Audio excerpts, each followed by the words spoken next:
Once again, let me extend our greetings in behalf of the pastoral team as we open the month of September. You know, in one of my conversations with the little boy while driving, I asked him, Dong, are you familiar with virtual learning? To which he said, I have an idea, Tay. What does it mean by simply looking at the word virtual? It means you're not in a real classroom. There are students, but you don't see them in person. So I asked further and said to him, can you further tell me what will happen in a virtual classroom? He replied, that I will have to see by the time my class starts. By word, we all have an idea of what a virtual learning is. But as to what actually happens, that is still the thing we yet to see. So, welcome to the new normal. As we celebrate the month of CEN with a twist. Yes, you heard it right. I said, with a twist. By that I mean two things. We celebrate it this time with added intentionality to equip and disciple making. Second, our Christian education and nurture this time is taking into a new height. And that is taking our faith online. Thus, we are launching virtual equipping and discipleship courses. We're opening an 8-week, 2 hours per session, seminars on the following topics. First topic, survey of the Bible, Old and New Testament. Second, 70 times 7, finding peace by forgiving others and forgiving yourself. Third, what on earth God is doing in my life. It's a series of video teachings by Dr. Bruce Wilkinson. The topics stand alone. So for more details on the particular courses that we are offering, please open the church Facebook account and look for this post. And if you are interested, which we invite you to be interested and take part, register your interest below by making a comment. Let us pray. Almighty Heavenly Father, as we open the month of Christian education and nurture with the celebration and a twist, we ask that as the Holy Spirit takes the lead, may we all be discerning, may we all be open and submitting. In Christ's name, amen. Once again, let me read our verse or scripture for today from John 14:26. It says, the Counselor, the Holy Spirit, whom the Father will send in my name, will teach you all things and will remind you of everything I have said to you. Here we have twofold work of the Holy Spirit, teaching and bringing into remembrance what Christ had already taught. First is, the Holy Spirit brings to remembrance the words of Christ. The promise was given primarily to the apostles and is a guarantee of the accuracy of the report of what Jesus said. But the Holy Spirit does a similar work with each of the believer who expects from Him and look to Him to do it. The Holy Spirit will bring in our mind the teachings of our Lord Jesus Christ just when we need them, for either out of necessities of our life or with our service. So many of us, when confronted with difficulty or confronted with life and death issues or with confusing choices in life, especially in the context of pandemic, or that when we are in the context of disciple making, and then your disciple is confronted with difficulty and you are expected to say something or do something. It is in that moment that the very scripture we needed, that we never had thought in this connection or have never read for a long time, has brought to our mind. Who did it? You might be asking. Well, I believe the Holy Spirit did it. He is ready to do it at all time and in all occasion. It is our privilege then to sit down with the Holy Spirit and discuss with Him the concerns of life and enjoy the benefit of the Holy Spirit giving you the most accurate opinion on how to respond to whatever you are faced with, verifiable by the Scripture. Secondly, the Holy Spirit will teach us all things. There's an explicit promise on this in John 16:12-14. Let me read. I have much more to say more than you can now bear. But when He, the Spirit of truth, comes, He will guide you into all truth.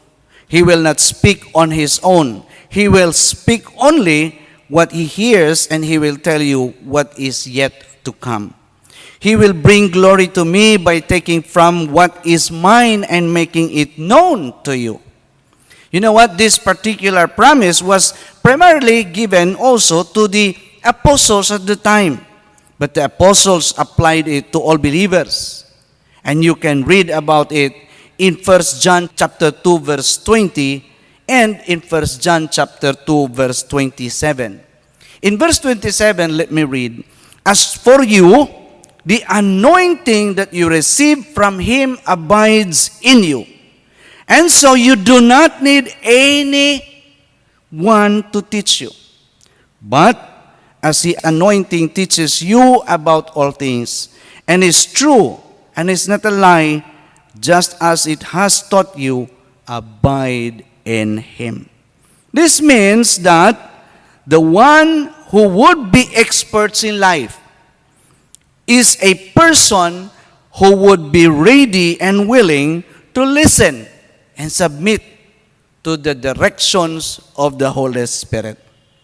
Then, the teachings of the experts of the world, which their ideas may be good, but is not aligned to what the Lord wants, may not be the right thing to listen to.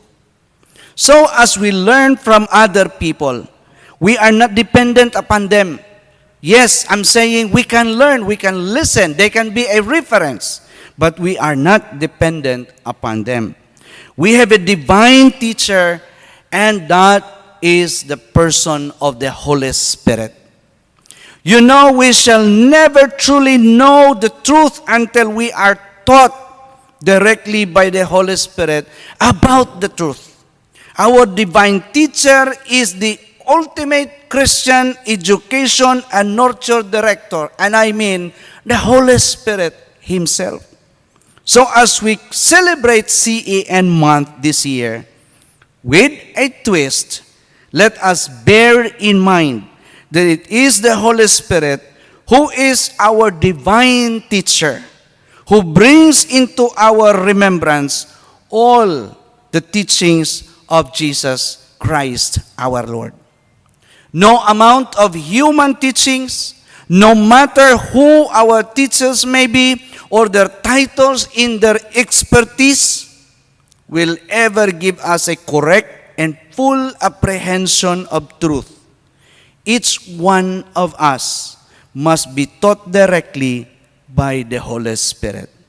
The one taught by Him or by the Holy Spirit will understand the Word better, even if he does not know any single word of Greek or Hebrew.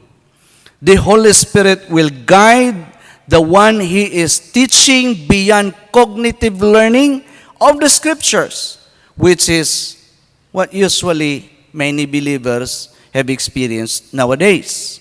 Many of believers today know a lot about the Bible, know about the history of the Bible, know a lot about the references, the background, and have studied the original language, and probably have studied a lot of things related to the Bible. But how are we translating our cognitive knowledge into behavior? Yes, I'm asking, how are we translating those verses that we memorized, those learning that we have about the Bible, about Jesus, about the church, about the Holy Spirit, about the doctrines of the church? How are we translating it into our behavior? For instance, the Bible tells us, love your enemy, forgive one another, and so on and so forth. How are we translating those teachings of the Scripture in our life? Another question that I would like to ask, how are we as a model of faith in the context of disciple making? There are many of us who are already into disciple making. There are many of us still struggling how to start doing disciple making. But the question is, how are we modeling the faith? The one taught by the Holy Spirit learn a lot beyond cognitive. That person learn a lot by heart. He will teach us piece by piece, according to our pacing, enough for us to understand and learn the behavior that is expected in relation to what the Spirit is teaching us.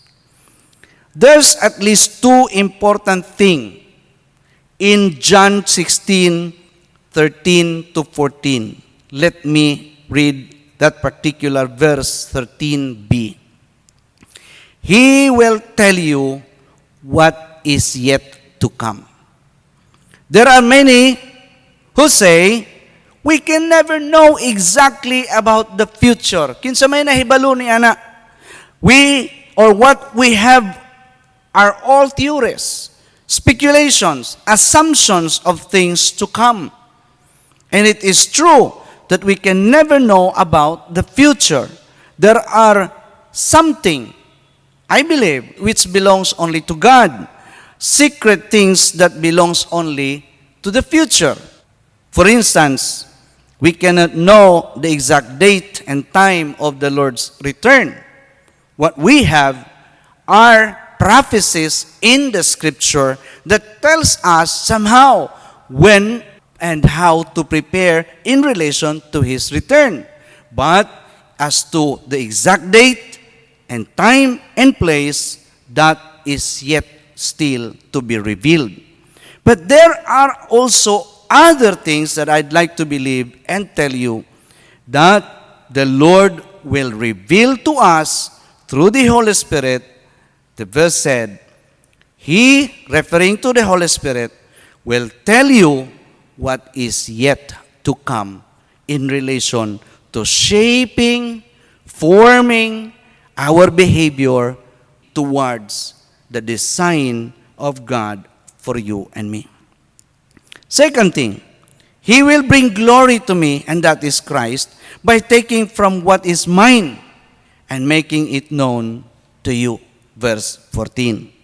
This is specifically the Holy Spirit's work of glorifying Jesus Christ in all He does and to make it known to each of the believer.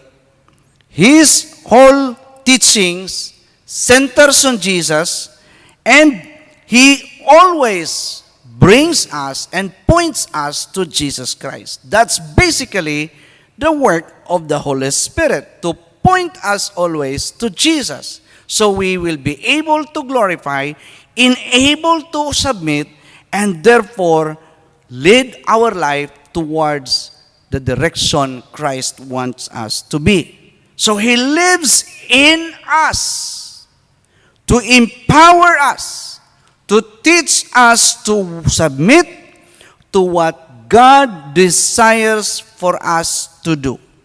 And that is for each believer to live a life that glorifies Christ.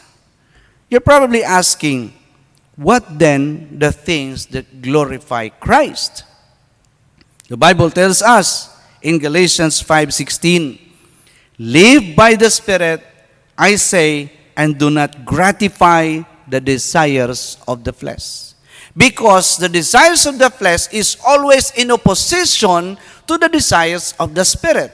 And therefore, Paul is saying, for you then to glorify God is to live in the Spirit and therefore demonstrate a life that is in alignment to the desires of the Spirit. We are to live then by the Spirit.